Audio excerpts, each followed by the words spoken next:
How much should I spend on marketing?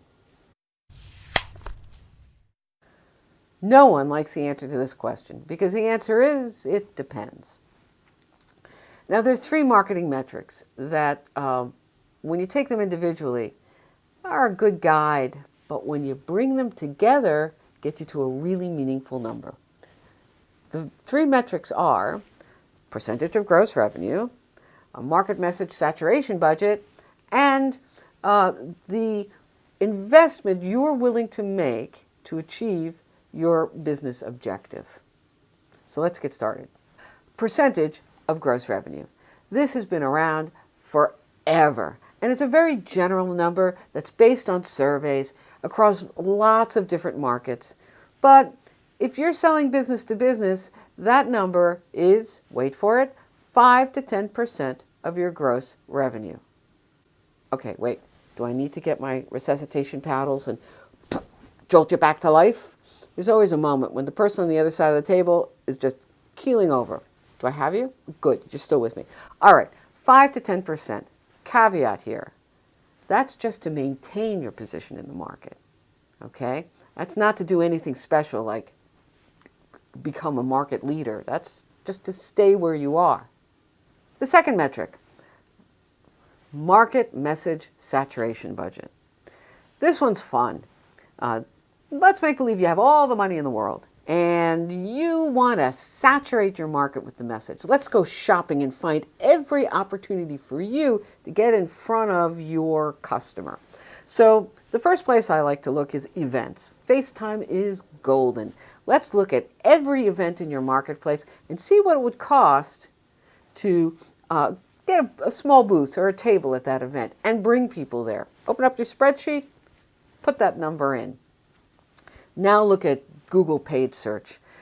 Think about 30 or 40 keywords people might search on, put it in that Google Pricelator tool, and see what the maximum inventory is and how much you could spend maximum per month. Google is happy to tell you that information. They really are. Do the same thing for Facebook and for LinkedIn, and check out the associations that your clients are members of.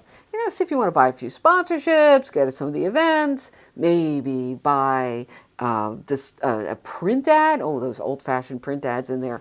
If they still have a print publication, put about half a dozen full-page ads in that spreadsheet too. Okay, now we have an astronomical number, but it's a really good reference point because it tells you the outer boundaries of what it costs to absolutely saturate your market. And guess what?